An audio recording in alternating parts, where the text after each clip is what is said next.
धौलपुर जिले के बजरंग हॉस्पिटल में 30 साल की प्रसूता की प्रसव के बाद तबीयत बिगड़ गई। तबीयत बिगड़ने पर अस्पताल प्रबंधन ने बाहर रेफर कर दिया। परिजन उपचार कराने मध्य प्रदेश के नजदीकी शहर ग्वालियर ले गए, लेकिन स्वास्थ्य में लाभ नहीं होने पर उसे ग्वालियर से आगरा रेफर कर दिया। लेकिन रास्ते में प्रसूता की मौत हो गई। प्रसूता की मौत हो जाने के बाद उसके पति ने निजी अस्पताल प्रबंधन पर इलाज में लापरवाही का आरोप लगाते हुए कोतवाली पुलिस थाना पर मामला दर्ज कराया है। पुलिस ने मेडिकल बोर्ड से शव का पोस्टमार्टम कराकर मामले में जांच शुरू कर दी है। पुलिस थाना पर दर्ज कराई गई रिपोर्ट में मृतका प्रियंका के पति नवनीत मिश्रा निवासी मिश्रा गली पुराना शहर धौलपुर ने बताया है कि 26 अप्रैल को उसने अपनी पत्नी प्रियंका को प्रसव पीड़ा होने पर धौलपुर शहर के एक निजी हॉस्पिटल में भर्ती कराया गया था, जहां उसने ऑपरेशन से पुत्री को जन्म दिया। प्रसव के बाद से ही प्रियंका की तबीयत लगातार बिगड़ती रही थी। जब उसने हॉस्पिटल स्टाफ से डॉक्टर को बुलाने की गुहार लगाई तो कोई मदद नहीं मिली। रिपोर्ट में बताया है कि प्रियंका की ज्यादा तबीयत खराब होने पर वह उसे ग्वालियर ले गया, जहां भी उसकी तबीयत में सुधार नहीं हुआ तो उसे आगरा रेफर कर दिया गया। लेकिन प्रियंका की रास्ते में ही मौत हो गई। परिजनों ने प्रियंका की डेड बॉडी को जिला अस्पताल लाकर कोतवाली थाना पुलिस को सूचना दी। पुलिस ने मामला दर्ज कर शव का पोस्टमार्टम मेडिकल बोर्ड से करवाकर परिजनों को सौंप दिया है। मामले को लेकर एसआई रामकेश ने बताया कि नवनीत मिश्रा ने अपनी पत्नी प्रियंका को 26 अप्रैल को बजरंग हॉस्पिटल में भर्ती कराया था। 27 अप्रैल को प्रियंका ने ऑपरेशन से बेटी को जन्म दिया। दूसरे दिन डॉक्टर ने प्रियंका को बाहर दिखाने के लिए उसके परिजनों को बोला था। डॉक्टर ने परिजनों को कोई स्पष्ट कारण नहीं बताया। परिजन प्रियंका को ग्वालियर ले गए। ग्वालियर में भी डॉक्टर ने दूसरी जगह ले जाने की बोल दिया।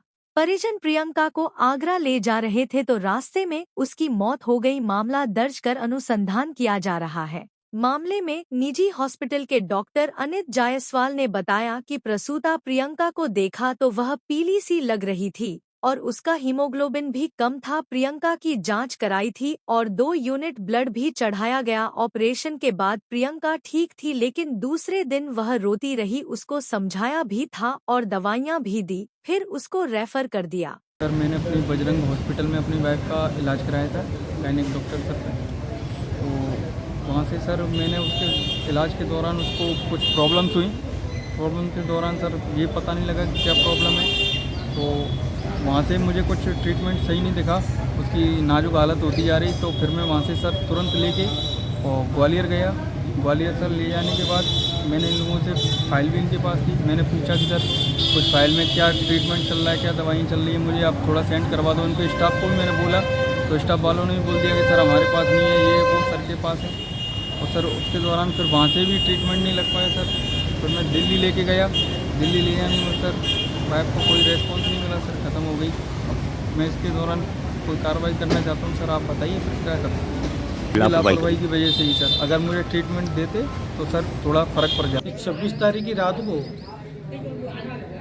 बजरंग हॉस्पिटल में नवनीत मिश्रा ने अपनी पत्नी प्रियंका को भर्ती कराया था, जो डिलीवरी में थी।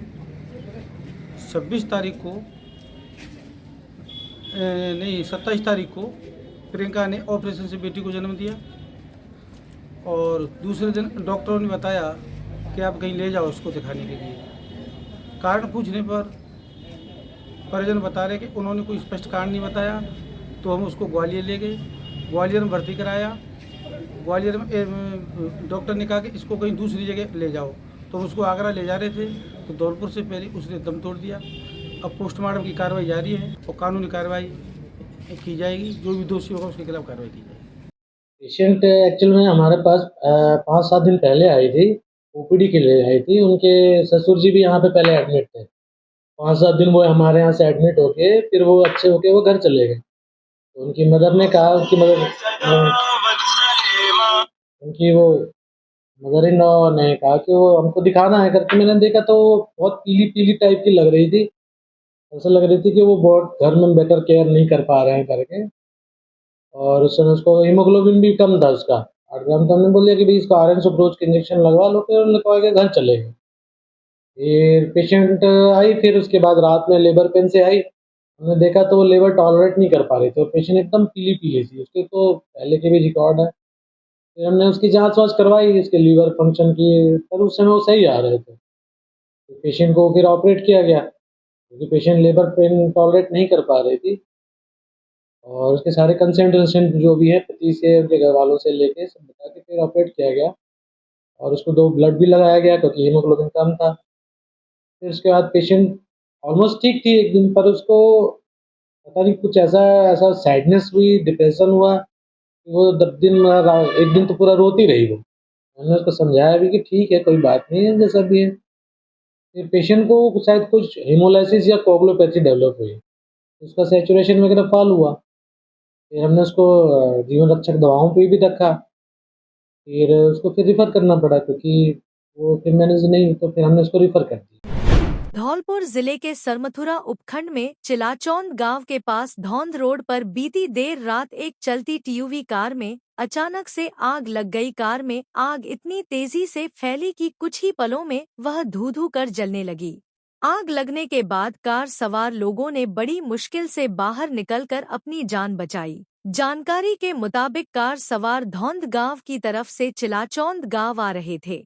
तभी अचानक गाड़ी के इंजन से धुआं उठने लगा और देखते ही देखते गाड़ी पूरी तरह जल गई। घटना के बाद सड़क पर अन्य वाहन भी रुक गए और राहगीर ने पुलिस को सूचना दी। घटना के बाद आंगई थाना प्रभारी संतोष शर्मा में पुलिस जाप्ता के मौके पर पहुंच गए और दमकल की मदद से आग पर काबू पाया, लेकिन तब तक कार पूरी तरह जल चुकी थी। आशंका जताई जा रही है कि आग गर्मी या शॉर्ट सर्किट की वजह से लगी है। धौलपुर जिले के बसईडांग थाना इलाके में करंट की चपेट में आने से एक मजदूर की मौत हो गई। मजदूर की मौत होने के बाद उसके शव को जिला अस्पताल की मोर्चरी में रखवाया गया, जिसका मंगलवार को पुलिस ने पोस्टमार्टम कराकर अग्रिम कार्रवाई शुरू कर दी है। मामले को लेकर हेड कांस्टेबल राजवीर ने बताया कि मृतक 41 वर्षीय राजू मोहम्मद पुत्र शेर मोहम्मद निवासी बटुपुरा के भाई नूर मोहम्मद ने पुलिस थाना पर तहरीर दी है, जिसमें उसने बताया है कि सोमवार को उसका भाई राजू अपने साथी फिरोज पुत्र यासीन खान के साथ काम की तलाश में थाना क्षेत्र के रजई नगर गांव में गया था, जहां से लौटते वक्त सड़क पर पड़े बिजली के तार की चपेट में आने से उसकी मौत हो गई, जिसके बाद युवक के शव को जिला अस्पताल की मोर्चरी में रखवाया गया। हेड कांस्टेबल ने बताया कि मृतक के भाई द्वारा दी गई तहरीर पर पुलिस ने शव का पोस्टमार्टम करा दिया है और मामले में विधिक कार्रवाई शुरू कर दी है। कल दिनांक 28/4/2024 को राजू व उसके साथी किसी काम से बसई थाना क्षेत्र के नगर इलाके में काम की तलाश में गए हुए थे। यहाँ रास्ते में बिजली का तार पड़ा हुआ था, जिससे राजू का पैर हो गया, जो उससे चिपक गया, जिसको इलाज हेतु हॉस्पिटल आए, जहाँ उसकी मौत हो गई। पोस्टमार्टम के लिए तहरीर एमओ साहब को पेश की गई। पोस्टमार्टम की कार्रवाई चल रही है, जिसमें मर्ग दर्ज कर जांच जारी है। अलवर जिले के सरिस्का बाघ परियोजना से आज वन्य जीव प्रेमियों के लिए एक खुशखबरी सामने आई है। बाघिन ST-30 अपने 3 शावकों के साथ कैमरा ट्रैप हुई है। इसको लेकर वन मंत्री संजय शर्मा ने भी बाघिन और शावकों के फोटो वीडियो अपने सोशल मीडिया प्लेटफॉर्म पर शेयर कर बधाई दी है। सरिस्का फील्ड डायरेक्टर संग्राम सिंह ने बताया कि बाघिन ST-30 पहली बार मां बनी है। बाघिन ने 3 शावकों को जन्म दिया है। बाघिन को 2023 में रणथंभौर से लेकर आए थे, जहां टहला रेंज के भगानी क्षेत्र में छोड़ा गया था। अब बाघिन की मॉनिटरिंग बढ़ा दी गई है। फिलहाल अब सरिस्का में 47 बाघिन मौजूद है।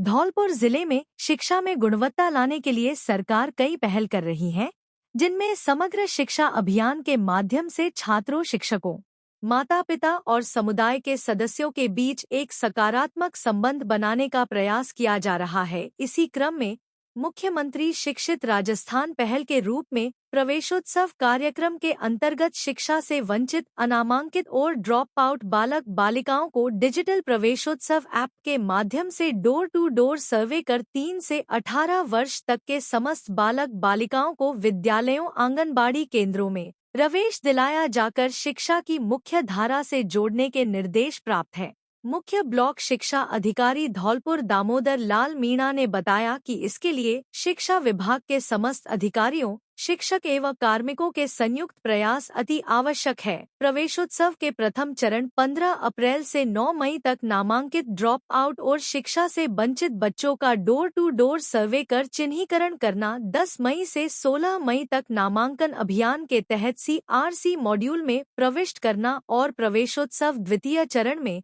24 मई से 1 जुलाई तक पुनः हाउस होल्ड सर्वे व बच्चों का चिन्हीकरण करना एवं 25 जुलाई से 18 अगस्त तक नामांकन अभियान के CRC मॉड्यूल में प्रविष्ट करने का लक्ष्य है। इस बाबत मुख्य ब्लॉक शिक्षा अधिकारी धौलपुर दामोदर लाल मीणा ने ग्राम पंचायत फिरोजपुर का निरीक्षण किया और ग्राम पंचायत के दरियापुर, ओंडेला, मसूदपुर एवं फिरोजपुर के संस्था प्रधान एवं शिक्षकों की समीक्षा बैठक का आयोजन किया गया, जिसमें समस्त संस्था प्रधानों को प्रवेशोत्सव के प्रथम चरण में अनामांकित ड्रॉप आउट एवं 6 से 18 वर्ष के विद्यार्थियों के door to door digital app से सर्वे के निर्देश प्रदान किए गए।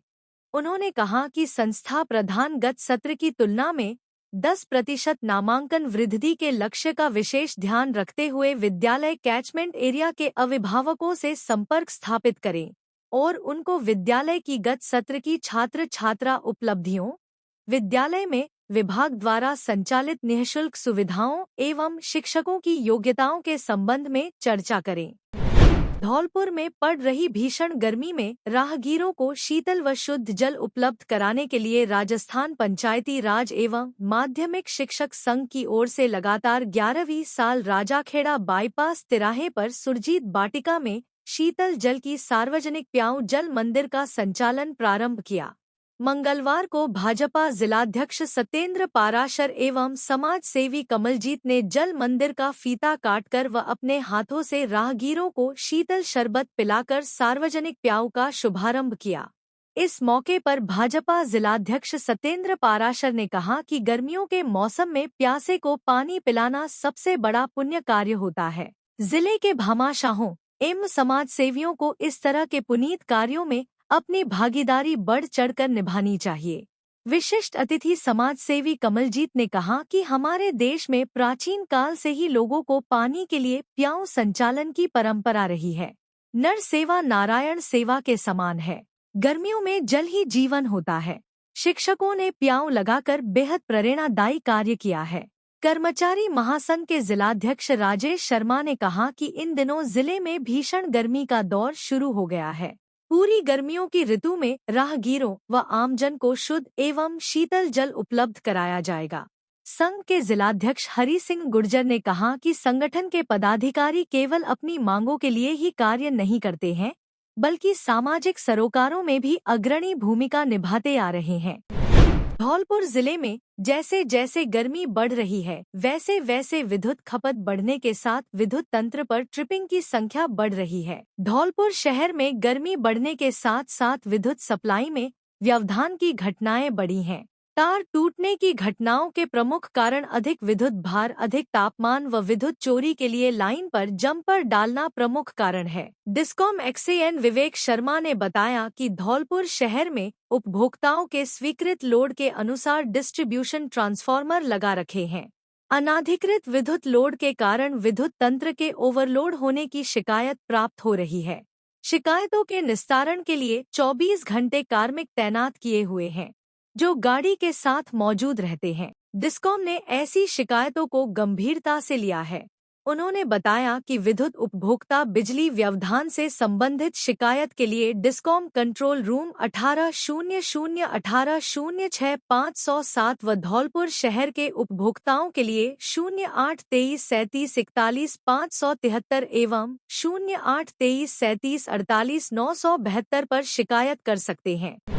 सैंपो इलाके के गांव कैंथरी में मंगलवार को भगवान परशुराम जी की भव्य शोभायात्रा निकाली गई। गांव में पहली बार ये शोभा यात्रा निकाली गई है, जिसमें सभी समाज और सभी धर्म के लोग शामिल हुए। शोभा यात्रा का गांव में कई जगह स्वागत किया गया। यात्रा पूरे गांव में भ्रमण करती हुई मंदिर पर पहुंची, जहां श्री शांतिदास महाराज जी के सानिध्य में भोग लगाकर प्रसादी वितरित की गई। सरपंच अजय कांत शर्मा ने बताया कि शोभायात्रा में सामाजिक सौहार्द देखने को मिला। यात्रा के दौरान भगवान परशुराम जी के जयकारे लगाए, जिससे माहौल भक्तिमय हो गया। बाड़ी शहर में सोमवार की रात अपनी दुकान को बंद कर घर जा रहे सर्राफा व्यापारी से रेलवे फाटक पर हुई लूटपाट और जानलेवा हमले की घटना को लेकर आज शहर के सर्राफा एवं स्वर्णकार संघ ने जहां आक्रोश व्यक्त करते हुए घटना पर विरोध जताया, वहीं अग्रवाल समाज ने भी घटना की निंदा की। सर्राफा एवं स्वर्णकार बाजार घटना के विरोध में 12 बजे तक नहीं खोला गया। इस दौरान संघ के पदाधिकारियों ने बैठक कर उपखंड प्रशासन और पुलिस प्रशासन को ज्ञापन देने का निर्णय लिया। इस दौरान अग्रवाल समाज द्वारा भी घटना की निंदा करते हुए प्रशासन को ज्ञापन सौंपा है। संयुक्त रूप से दिए ज्ञापन में मांग की है कि सर्राफा व्यापारी पर हुए हमले के मामले में आरोपियों की 2 दिन में गिरफ्तारी नहीं हुई तो बाजार अनिश्चितकालीन बंद कर दिया जाएगा। कल हमारे एक सराफा व्यापारी अनिल बंसल के जो गोली मारकर उनको थैला छोड़ा के लूट की गई थी, उसके विरोध में ज्ञापन दिया है और एसडीएम साहब को, सीओ साहब को और एसएचओ कोतवाल साहब को ज्ञापन दिया है और बताया कि 2 दिन के अंदर ये घटना नहीं खुलती है तो पूरा बाजार, पूरा व्यापार 2 दिन के बाद ठप हो जाएगा और अनिश्चितकालीन हड़ताल पे जाएंगे। बाड़ी के अंदर दिन पर दिन ऐसी घटनाएं बढ़ती जा रही हैं, पूरी व्यापारियों पर रोष है और सभी इससे डरे हुए हैं और ऐसे व्यापार नहीं कर पाएंगे। इस वजह से सभी लोग एसडीएम साहब को बता दिया है और सुनिश्चित कार्रवाई करने के लिए उनसे कहा गया है। रात्रि 8 बजे के लगभग हमारे सराफा एवं स्वर्णकार संघ के व्यवसायी श्रीमान अनिल जी बंसल दुकान बंद करके अपने घर जा रहे थे तो रास्ते में कुछ असामाजिक तत्वों ने उन पर हमला किया। सरिया और बंदूक से, गोलियों से उनको घायल किया और उनके थैले को लूट करके ले गए। आतंक का साम्राज्य बाड़ी में पसरा हुआ है। विगत 1.5 वर्ष से लगातार सिलसिलेवार घटनाएं हो रही हैं। घटना होना कोई बात अच्छी नहीं है, लेकिन उनका खुलासा होना बहुत ज़रूरी है और नहीं होना बहुत ही गलत बात है। हम एडीएसपी साहब से और डीएसपी साहब से ज्ञापन देकर के आए हैं और उनसे भी हमने इसी बात को कहा कि इकबाल बुलंद होना चाहिए पुलिस और प्रशासन का, और जब तक इकबाल बुलंद नहीं होगा तो इन अपराधियों में भय पैदा नहीं होगा। क्रियाकलाप पुलिस और प्रशासन के ऐसे होने चाहिए जिससे आम जनता में विश्वास पैदा हो और इन आतताइयों में और ये हमलावरों में भय पैदा होना चाहिए। बाड़ी में आए दिन घटनाएं हो रही हैं। कल तो बहुत ही शर्मनाक, प्रशासन के लिए बहुत कड़ी निंदनीय घटना हुई है। एक हमारे अनिल सराफा व्यापारी जो कि अपने घर जा रहे थे और उन्होंने उनके मोटरसाइकिल बाइक रोक करके, उनको पूरा पता था और अपनी बाइक खड़ी की है, टहलगमी करते हुए आए हैं, पीछे से रेकी भी कोई कर रहा था। इस तरीके से उनका बैग छीना है और उनके सिर में 2 सरिया मारे हैं और जांघ में जो चोट है वो कर रहे, उनकी हड्डी के जान से पहुँच गए हैं। अभी आईसीयू में एडमिट है, उनकी हालत भी सीरियस है, लेकिन प्रशासन अपने उसमें सोया हुआ है। मैं तो एक बात कहूँगा, अभी पहलगाम में जिस तरीके से आतंकवादी घटना करते हैं, उस तरीके से यहाँ अराजक तत्व बाड़ी में बिना किसी पुलिस प्रशासन के डर के और कोई भय नहीं है। जम्मू कश्मीर के पहलगाम में घूमने गए पर्यटकों पर हुए आतंकी हमले के विरोध में श्रद्धांजलि और आक्रोश व्यक्त करने का सिलसिला थमने का नाम नहीं ले रहा है। आमजन में घटना के प्रति आक्रोश है और केंद्र सरकार से आतंकियों के खिलाफ कठोर कार्रवाई की मांग की जा रही है। इसी के तहत आज बाड़ी शहर के तुलसी वन रोड स्थित मदरसा सल्फिया में शोक सभा और श्रद्धांजलि सभा का आयोजन किया, जिसमें मदरसे के बच्चों ने 2 मिनट का मौन रखकर आतंकी हमले में मारे गए लोगों को श्रद्धांजलि दी और मदरसे के स्टाफ के साथ देश के प्रधानमंत्री से मांग की गई कि वे आतंकियों के खिलाफ कठोर से कठोर कार्रवाई करें। आतंकियों को किसी भी कीमत पर बख्शा नहीं जाना चाहिए। पूरा देश और हर मजहब के लोग सरकार के साथ हैं। आज हमने मदरसा सल्फिया में अपने बच्चों को पहलगाम में हुए हादसे के बारे में बताया, जो कि एक बहुत ही दर्दनाक हादसा है और जिसकी हम जो है बहुत ज़्यादा तरीके से हम लोग चाहते हैं कि मोदी जी जो है पता लगाएं कि आतंकवादी कहाँ हैं और उनके खिलाफ़ जो भी एक्शन लेंगे हम उनके साथ हैं, तहे दिल से उनके साथ हैं। और हम अपने बच्चों को यही बताते हैं कि बच्चों हमें अपने वतन के लिए ही सब कुछ करना है। हिंदुस्तानी हमारा वतन है, कोई भी यहाँ आकर अगर इसको तोड़ने की कोशिश करेगा तो हमें उसको जवाब देना है। ये बच्चे छोटे बच्चे हैं, आगे जाकर यही हमारे बड़े बच्चे बनेंगे। हम चाहते हैं कि ये बच्चे ये जाने, आज ही से जाने कि कौन हमारा दुश्मन है और कौन हमारा दोस्त है। इन आतंकवादियों को बिल्कुल हमारे देश से भगाना चाहिए। बस सबसे यही अपील है कि उन परिवारों को जो है हमारी हमदर्दी है उनके साथ, और देश के हर इंसान से ये अपील है कि गलत ना सोचकर सही सोचे और गलत को हमेशा देश से अलग हटाने की कोशिश करें।